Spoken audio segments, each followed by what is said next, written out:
Aleluia. Aleluia. Paz do Senhor, irmãos. Glória a Deus.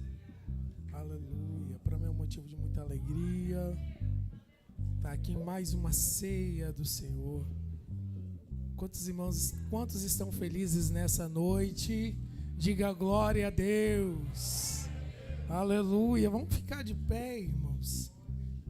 Glória a Deus. Vamos fazer a leitura da palavra do Senhor.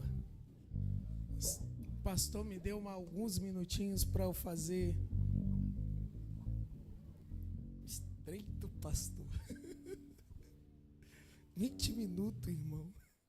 Aleluia. Vamos correr. Êxodo capítulo de número 3. Aliás, vamos fazer a leitura de Êxodo capítulo de número 12. Vamos adiantar. Êxodo capítulo de número 12. Aleluia. Agradeço a Deus por essa gloriosa oportunidade. O Senhor ter nos escolhido para esse momento, né? Glória a Deus.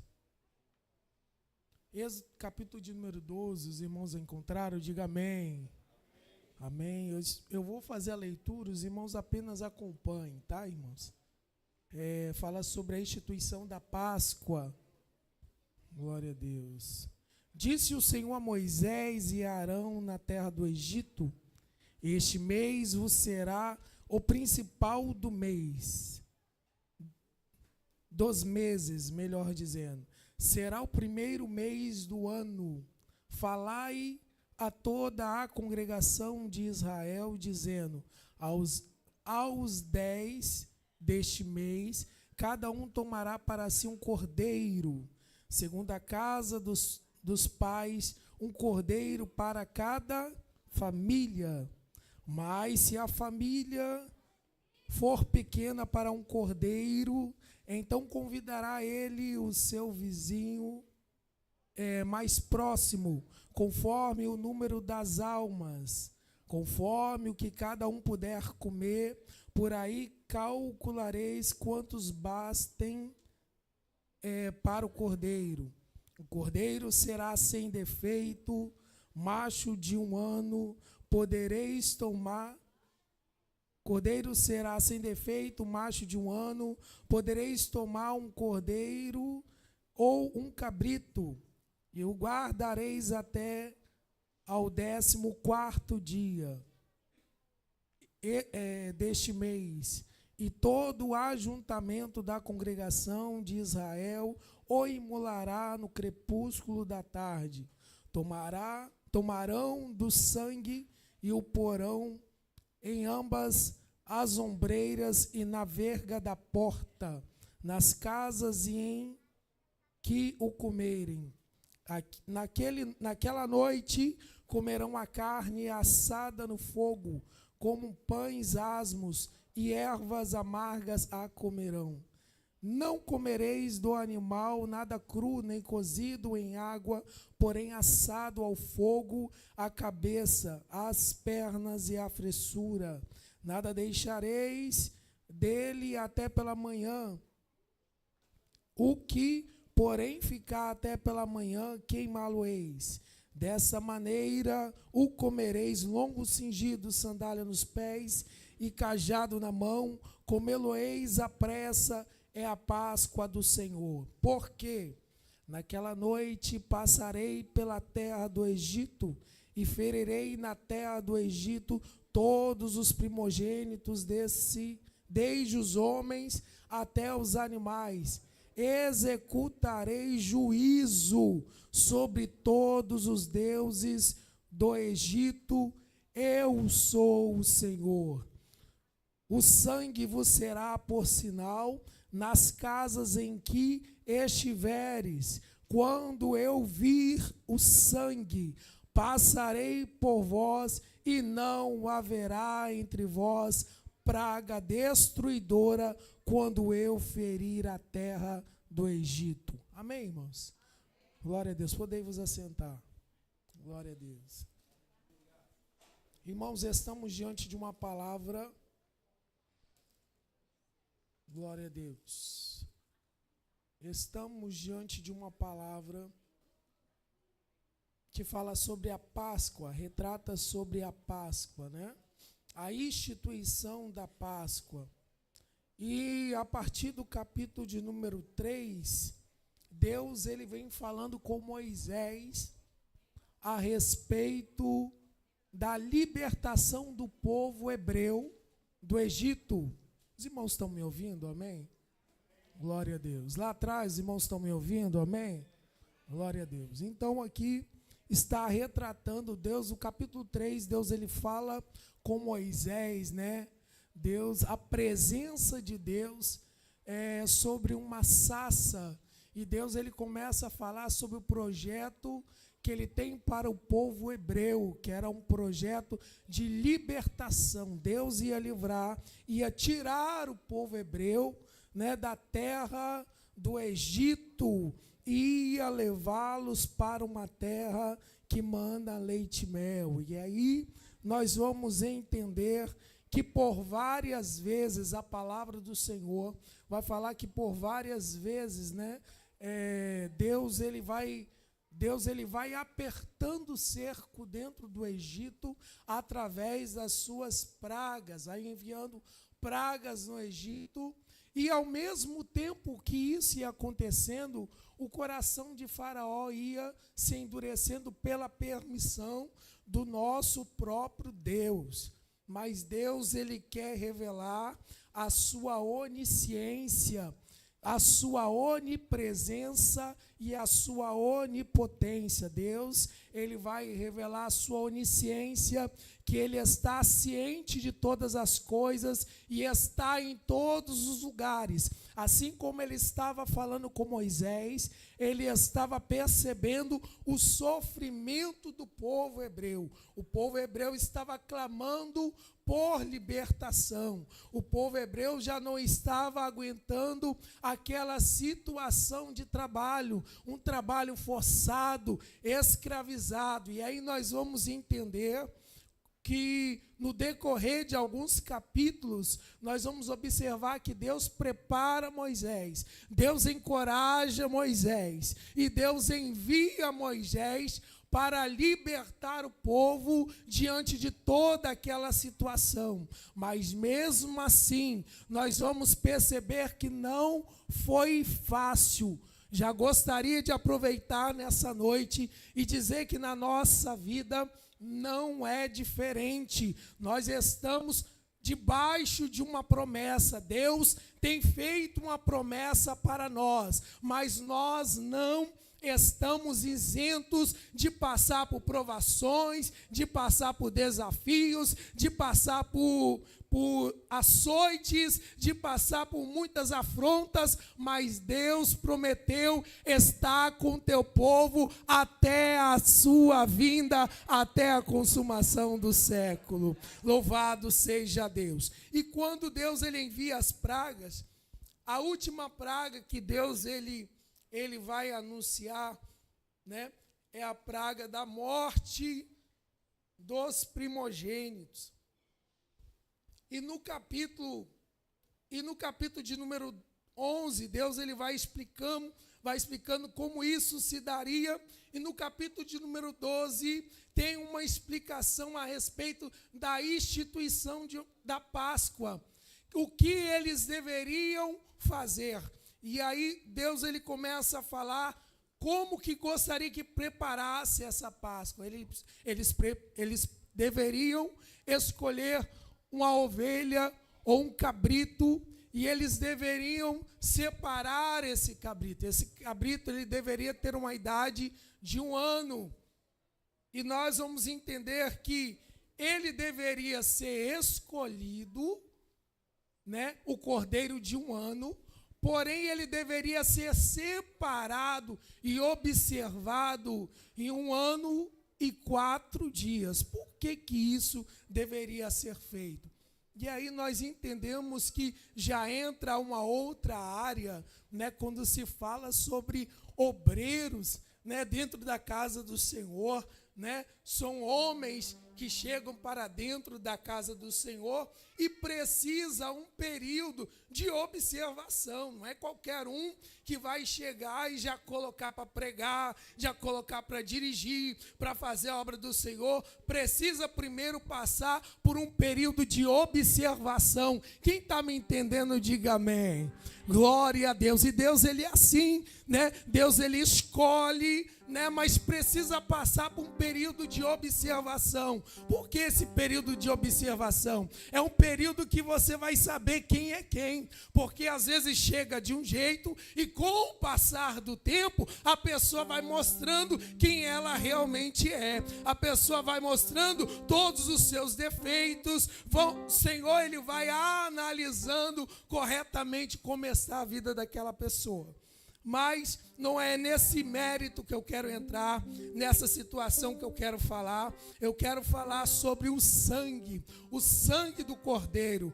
Foi decidido pelo Senhor que o Cordeiro deveria ser morto, e o sangue deveria ser usado para passar nos umbrais das portas, porque somente através desse sangue que poderia impedir com que o desastre poderia acontecer no meio da família. Através desse sangue iria bloquear com que a peste, com que a praga, a maldição chegaria a esta casa. Somente o sangue que poderia bloquear. Eu não sei se você está entendendo o que eu quero te dizer nessa noite, mas no sangue há um poder bloqueador. O sangue há um poder que pode aniquilar qualquer sentença. O sangue precisa estar nos umbrais das nossas casas. Aleluia, ao nome do Senhor. O Cordeiro foi escolhido, o Cordeiro Pascual. Ele não poderia ter defeito. Ele precisava ser guardado. Ele foi imolado. Aleluia. E ele também precisava ser assado no fogo. Quando está falando sobre ser assado no fogo, está falando sobre o sofrimento de Cristo. Está falando o quanto que ele sofreu, o quanto que ele padeceu por amor à humanidade. O amor de Deus é muito grande, irmãos. E a palavra do Senhor diz que o amor de Deus é tão grande a ponto de entregar o seu Filho por amor a nós.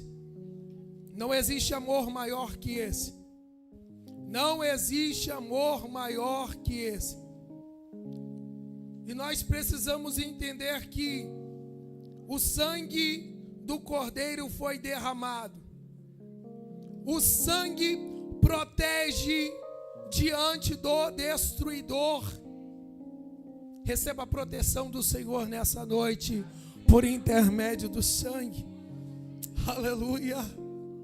O sangue precisa estar em nossa vida em todo momento.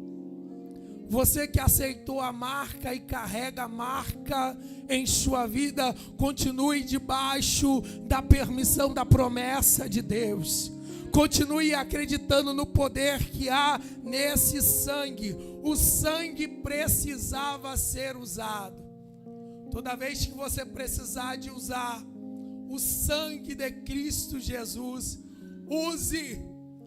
Porque através desse sangue, Deus, ele proíbe com que o adversário entre na sua casa, com que ele entre na vida de alguém. Você já ouviu? Quando a pessoa está endemoniada, alguém grita pelo sangue de Cristo Jesus, e o diabo, ele entende isso, essa linguagem, porque ele sabe que esse sangue é um sangue poderoso. Ele sabe que esse sangue é um sangue respeitado, não é um sangue de alguém natural, não é um sangue de alguém qualquer, mas é um sangue poderoso, é o sangue de Cristo Jesus, o Filho de Deus, e ele merece, ele precisa ser respeitado. Aleluia, ao nome do Senhor. Então o sangue, ele protege. O sangue precisa ser usado. E por fim, o sangue, ele é a nossa única esperança. Sem o sangue, ninguém verá o Senhor. Precisa ser marcado pelo sangue.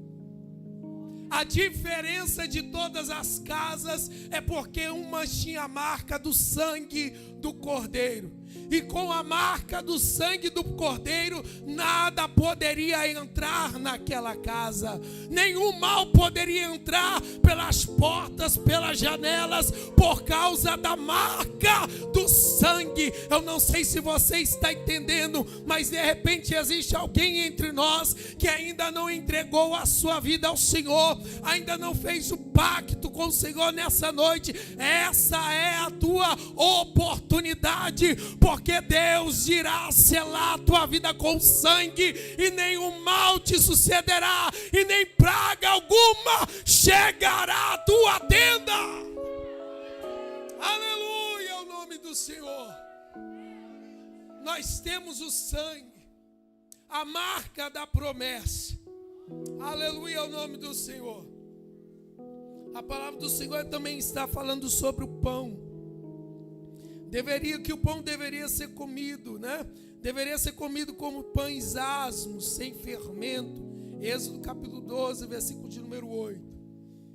E aí, quando a gente traça um paralelo na palavra do Senhor, nós vamos entender que em Coríntios, capítulo de número 11, está falando, 1 Coríntios, capítulo de número 11, Paulo está dando diretrizes para o povo, e o povo está comendo, participando da ceia de qualquer maneira.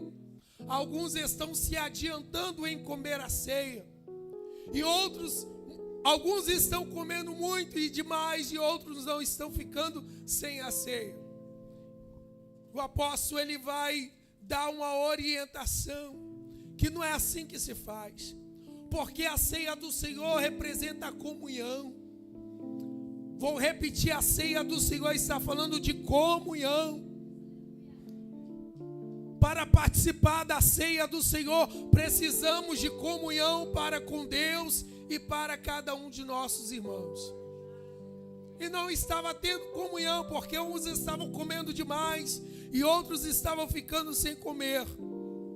E aí no versículo de número 22, do capítulo 11 de 1 Coríntios, Paulo está dando orientações.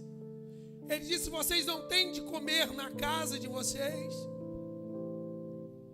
E aí ele começa a ensinar, ele começa a dizer a importância do cálice, a importância do pão. Que o cálice é a nova aliança do sangue de Cristo, que foi derramado na cruz do Calvário. Ele está informando que o pão simboliza o corpo de Cristo, os açoites que ele levou, as suas pisaduras, o que ele sofreu, o teu sofrimento por amor à humanidade, por eles que estavam ali naquele momento. A ceia do Senhor está falando sobre reflexão. Precisamos refletir naquilo que nós estamos fazendo, como nós estamos levando a nossa vida dia a dia. Porque um belo dia, o que está escrito na palavra do Senhor vai se cumprir. A igreja irá encontrar com o Senhor nas nuvens, nos ares. Aleluia, nós teremos um corpo transformado, nós veremos o seu rosto como ele realmente é. Mas para isso acontecer, precisamos ficar debaixo da promessa. Sangue nas portas, sangue nas janelas. Comunhão com Cristo.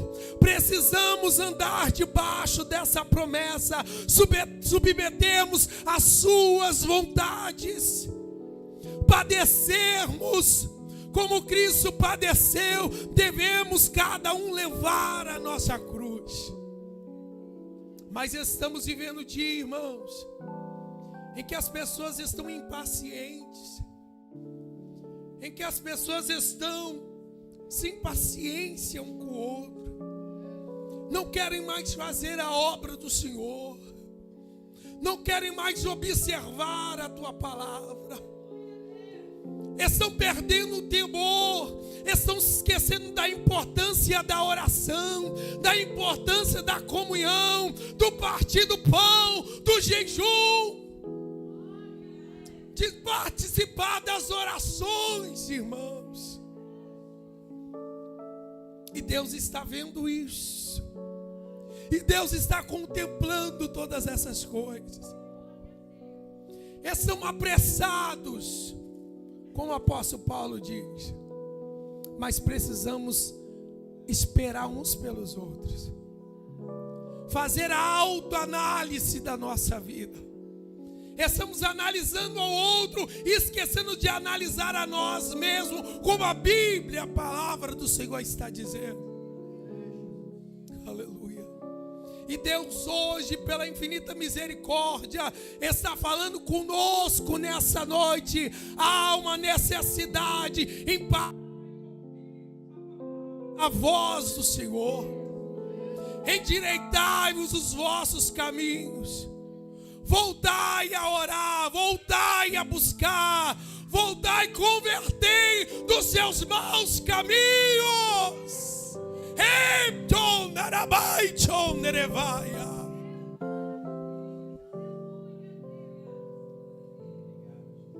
Que o Espírito Santo se carregue e fale melhor em nossos corações. Que Deus tenha misericórdia de nós, irmãos. E eu quero agradecer a minha oportunidade em nome de Jesus. Passo para o pastor.